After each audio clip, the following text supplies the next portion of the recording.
Welcome back.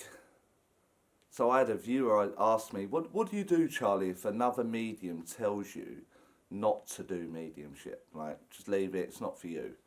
Walk away. So in this video, we're going to be discussing that. So this is like a typical horror story that I hear way too much, where tutors are telling people they'll never be a medium, you'll never be a good medium, you'll never do this, you should just quit now, walk away completely. I have done a video, I'm walking away, which is actually the most popular video on the channel. Maybe give that a watch if you haven't already watched that. But very early on in my early stages of development, there was this process that I had to go through, people telling me I'm doing it wrong and you're not doing it how we want it done and all that kind of stuff. And because of that, it made me very unconfident. And with this level of not being confident, it kind of started to destroy my relationship with the spirit world. So I made a decision that maybe this circle isn't for me, or maybe I should give up. You know, it was like I was in two minds the whole time. And there's this process that I had to go through where I had to find the right circle. I had to find a teacher that I thought gave good evidence and they worked well and they presented well and they taught well. And that took a while to find, in all honesty. And at first, you know, it was like, you should be able to do this and you should be able to do that. And just the way my mind was working and the relationship I was building with the spirit world, a lot of this information seemed or felt wrong. And it was only when I started asking myself questions and started to become more headstrong, I suppose, that I started to challenge what was being said or what was being taught, which in itself will create a huge unpopular results at the end of it. So I started to find that I would question my tutors and I would question the mechanic, like, does that make sense? That doesn't seem simple. And the books I'm reading and the information I have learned from the spirit world is one where simplicity is key. And here we are discussing mechanics and fears and all that kind of stuff. This doesn't make sense to me.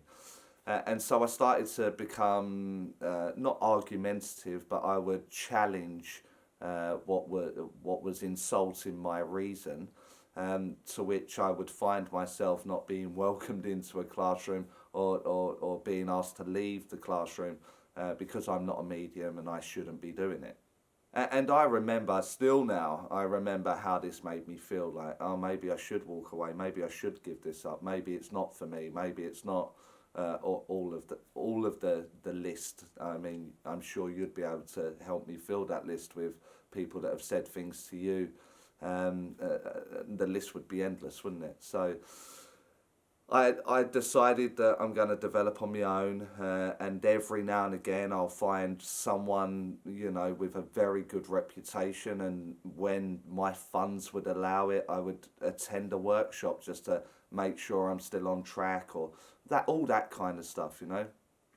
And I started to look at it again in a very simple way, you know. I always use the reference of a football. So a soccer ball to the US audience, and you know, providing you have two working legs and two working feet, we can all kick a ball, all of us, every single one of us, from no matter how, to the moment you can walk, you can kick a ball. You can watch a child kick a ball, right up to like the professional soccer players, stroke football players. And it's just the pure development they've put into understanding the physics, the way the body works, on how this ball is going to react once kicked. Now, we'll have people that just want to sort of like kick the ball, just kick it, with no real ambition or where that ball is going.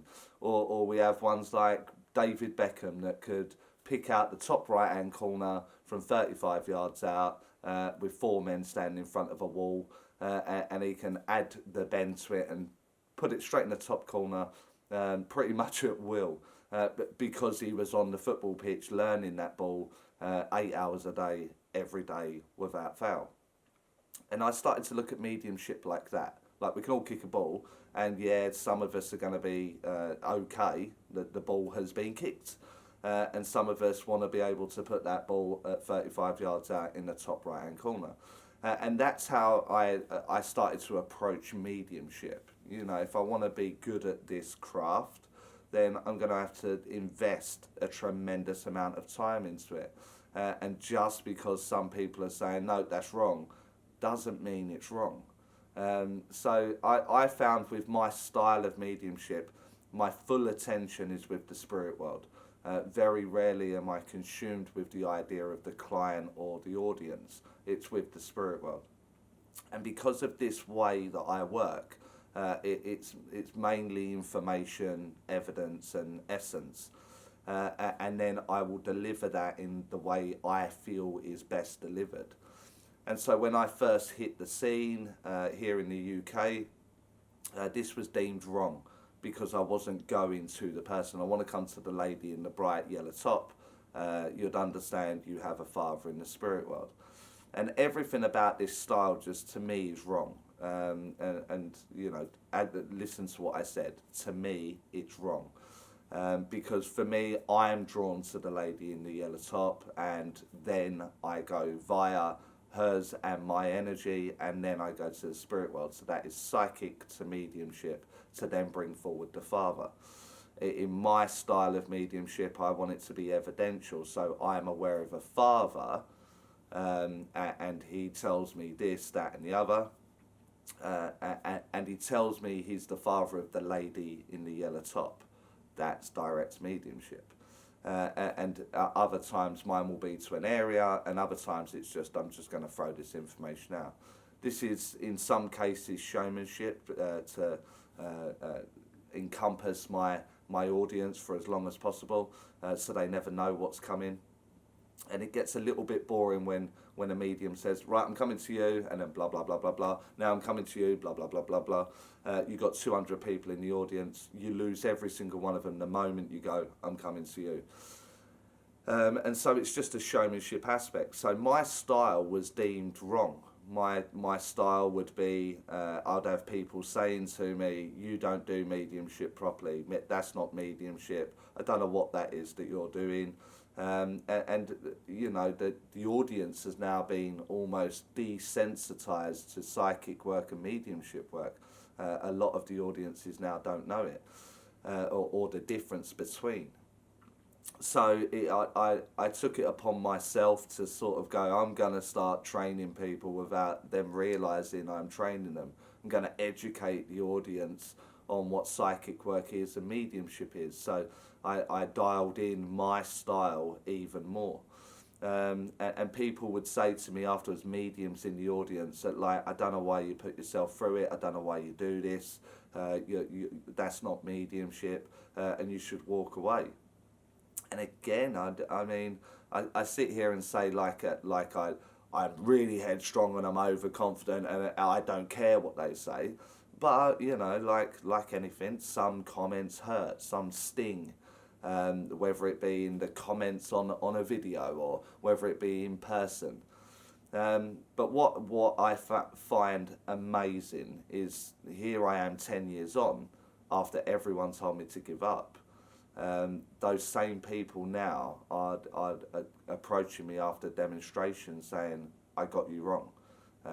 You know, I love your style, I love what you're doing, I love the evidence. So, and so if I'd have listened and walked away, we wouldn't have that style in the way that I do it anymore, because people are folding under the pressure of what should or shouldn't be. So to the lady that sent me the message, I simply created this video for you. I've been in those shoes, I've been there, it hurts, it stings, and should I keep investing time and money and energy into this? Yes, absolutely. Because your way is the right way for you, and their way is the right way for them. but that doesn't mean that their light shines brighter than yours, and you can't help people in the same way that they can help people. So I would maybe take it all with a pinch of salt, especially when it's coming from another medium.